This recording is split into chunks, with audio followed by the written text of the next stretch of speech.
Rien, rien, rien, rien ne vaut la vie. Rien, rien, rien, rien ne vaut la vie. Rien, rien, oui, rien ne vaut la vie. Et pourtant, combien vaut la vie des femmes? Souvent rien, ou presque rien. Commençons par ce que je connais le plus. Combien vaut la vie des actrices? Selon le CNC, entre 25 et 29 ans, c'est le plein emploi. On rafle 51% des rôles. Yes! Plus que les hommes. Enfin, pas de beaucoup, hein. Et seulement 4 ans.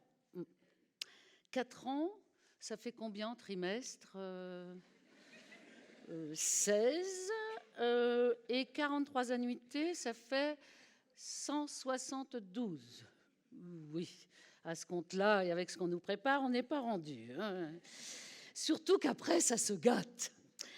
Avec la commission AAFA Tunnel de la comédienne de 50 ans, initiée par Marina Tomei et Catherine Pifarotti, on a compté. Selon l'INSEE, une femme majeure sur 2 en France a plus de 50 ans. Et on nous retrouve à combien de pourcents sur les écrans en 2021, par exemple? 7%. Et oui, les femmes à partir de 50 ans développent un super pouvoir. Elles deviennent invisibles, surtout dans les fictions. Nous subissons la double peine, sexisme et agisme, et nous disparaissons de l'imaginaire collectif. Car qui n'est pas représenté n'existe pas.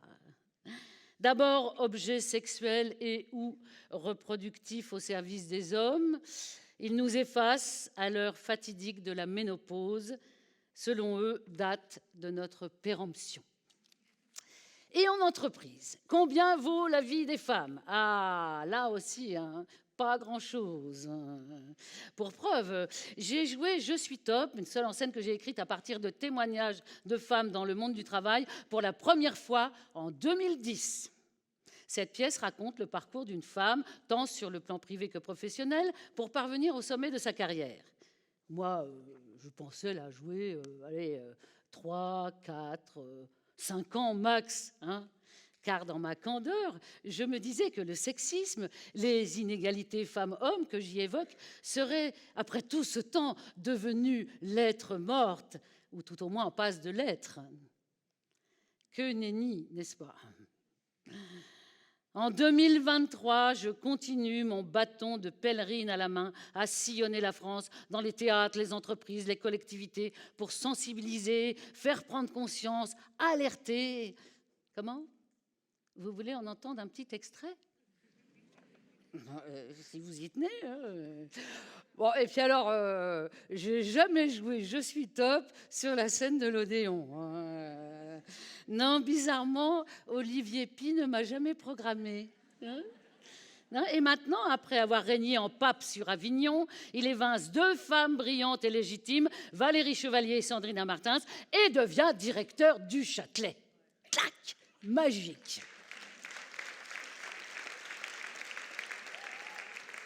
Du coup, je ne suis pas prête d'aller jouer là-bas non plus, hein.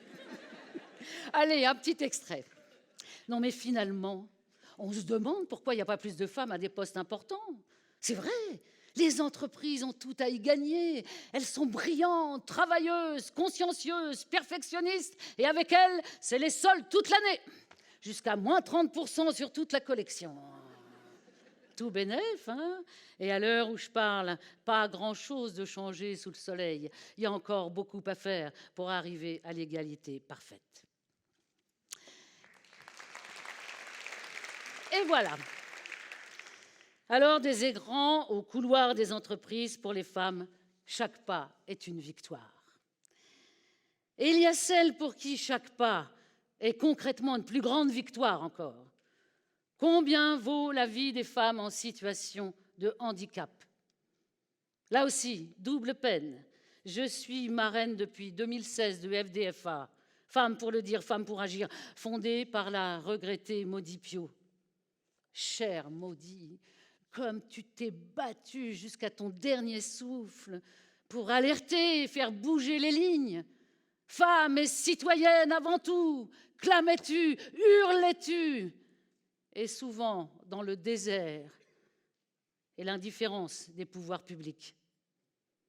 Aussi, quand un journaliste ose me demander en interview « Mais alors, vous êtes féministe ?»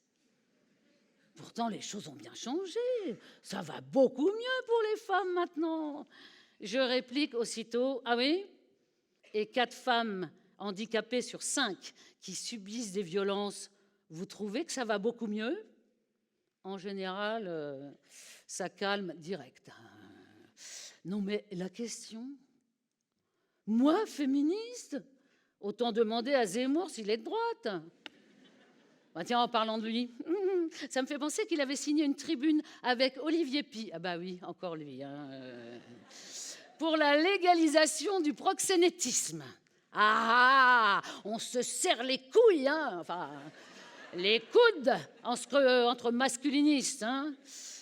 Et oui, ces hommes se demandent très concrètement combien vaut la vie d'une femme. 100 €, 50, 25, 10, 5 € la pipe. Mais la vie d'une femme n'a pas de prix. La prostitution, c'est la négation de l'autre. La prostitution, c'est le viol permanent. Sans désir partagé, le sexe se meut en violence sexuelle. Rosen Ischer, survivante abolitionniste, a marché de Bordeaux jusqu'au Sénat, oui, à 2 pas de cette scène, pour réclamer l'adoption de la proposition de loi qui dépénalise les victimes mises en prostitution et pénalise les coupables prostitueurs. Chacun de ces pas d'héroïne a mené à la victoire législative.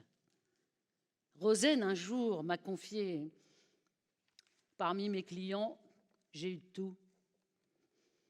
Les hommes n'en ont rien à faire de nous. Ils arrivent, ils repartent. T'es morte ou t'es vivante. Après, ils s'en tapent. Est-ce qu'on a existé, d'ailleurs? Ils sont venus, ils sont repartis. Je pense aussi à la petite Grèce, orpheline, envoyée du Nigeria chez une parente. À 10 ans, elle a été prostituée au bois de Vincennes. Son courage phénoménal a permis de démanteler 2 réseaux de prostitution. Et comble du sordide, lors de l'instruction, Grèce a témoigné que c'est elle qui avait le plus de clients, car elle était une jeune enfant. Prostitution et pédocriminalité sont toujours mêlées. Pour Rosen, Grace et toutes les survivantes, chaque pas plus qu'une victoire et même un miracle. Combien vaut la vie des femmes? Le sujet est si vaste qu'il m'est impossible de tout évoquer en détail. Combien vaut la vie de Priscilla Majani, à qui la remise de peine a été refusée? Mais moi aussi, j'aurais fait comme elle. Et comme le dit Sophia Antoine sur la pétition thechange.org, quelle est cette justice qui enlève les enfants aux mères protectrices et donne la garde à des pères mis en examen? Quelle est cette justice qui donne du sursis et des aménagements de peine à des violeurs multirécidivistes? Et à l'international, combien vaut la vie des femmes en Afghanistan, en Afrique, en Asie et même aux États-Unis, et plus près de nous, ici, en Europe, en Pologne, en Ukraine? Combien vaut la vie des femmes iraniennes? Dans la douleur, dans le sang, chaque pas est une victoire. Partout dans le monde, les droits des femmes sont bafoués et nos sœurs assassinées chaque minute par des hommes pour le simple fait d'être des femmes. En France, une femme est assassinée tous les 3 jours par son compagnon ou ex. Nous décomptons aujourd'hui 17 féminicides depuis le 1er janvier. Pour que cessent ces violences et ces crimes, nous réclamons, nous, les féministes, 1 milliard. 1 milliard? Mais non, mais c'est énorme. Non, mais non, c'est impossible. Soyez donc un peu raisonnable. Il y a tant de choses prioritaires à régler. La crise économique, énergétique, l'inflation, la guerre. Allons, allons, mesdames, un peu de sérieux, que diable!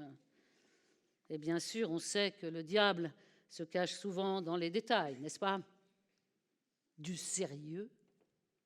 Mais ce qui est sérieux, gravissime, c'est le coût de la virilité, comme l'a si bien démontré Lucile Pétavin dans son remarquable livre du même nom. Près de 100 milliards. Voici ce que la France, l'État, la collectivité, c'est-à-dire nous, économiserait si les femmes se comportaient, si les hommes se comportaient comme des femmes. Plus besoin de réformer les retraites, car oui, presque un tiers de nos dépenses publiques est englouti par les hommes violents. Frais de justice, d'emprisonnement, de services de santé, de sécurité, frais de santé pour les victimes, etc., etc. Alors il faut sortir de ces valeurs virilistes, être violent, vindicatif, belliqueux, avec des couilles en béton armé.